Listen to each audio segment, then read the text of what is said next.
At the scale of the planet, we are facing problems as a species that we probably never faced before. We have to overcome the challenges that unsustainable lifestyles and unsustainable business practices are creating. So we all have to, number one, accept our personal responsibility, that what we observe out there, this distress in the ecosystem, is caused by our decisions, by our action. We have to assume responsibility. And from there, we need to get into action in bringing about the solution and not just the problem. And the beauty is that we don't have to change what we do for a living. We don't have to leave the business world and join the non-profit world. We don't have to become environmental experts. That's not what's required. What's required is to apply our consciousness to every decision that we make regarding our consumption, daily consumption, but also at work, regarding all the decisions we make at work, so that we always factor in the wellness of the environment, the natural environment, and the human society we live in. And if we do that, we will be able to change ourselves, and of course, as a consequence, to create a better world in which we wish to live. I have become progressively more aware of environmental issues and I would say unsustainable action in my personal life as I learn more about the distress of our environmental ecosystems. We can all do that. We can all have a look at what we do daily. I have remembered what my grandparents were doing. It's easy to shop with bags that we reuse all the time. We don't need more than one car per household. I mean, sometimes people do. With my wife, we carpool. We send each other to work.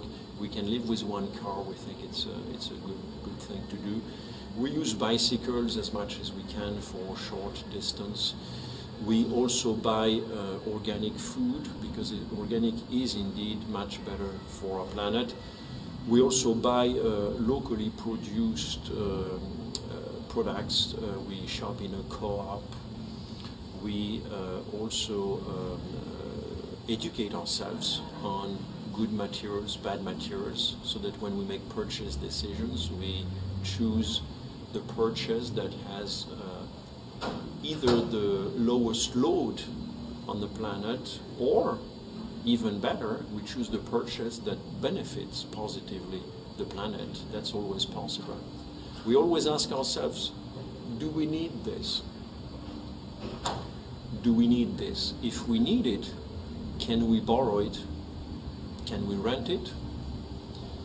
Do we need to have it? Do we need to own it? If we need to own it, then we apply our consciousness on choosing the right vendor, the right origin.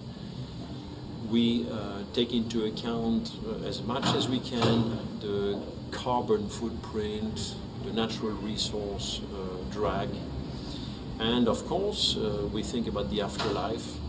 And after we use something, can we pass it on to somebody else, because somebody else has these same questions? There are lots of little things that we can do. We can reduce our water consumption. It's very easy to, even if we don't have environmental flush toilets, for instance, it's easy to put a container in a toilet flush so that each flush will use less water.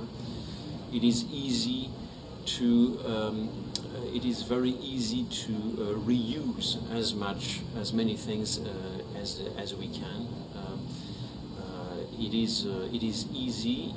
What is not easy, though, what is difficult, is to change our habits, and we are all confronted with this difficulty. But we need to apply leadership upon ourselves. And at work, we need to do the same things. I think sustainability, or progress towards sustainability, depends on our ability to work with a very, very strong sense, uncompromised sense of mission. I think the the bigger picture needs to be the dominant picture. The economy is extremely important. There is no sustainability without economic sustainability, there's no question. But usually we don't forget that part of the equation. What we forget is sometimes the society and the natural environment. So we need to integrate these three elements in the strategies we have at work, strategies for our business, in the decisions that we make, in the plans that we create, in how we execute, in how we work with the supply chain, in how we work with people.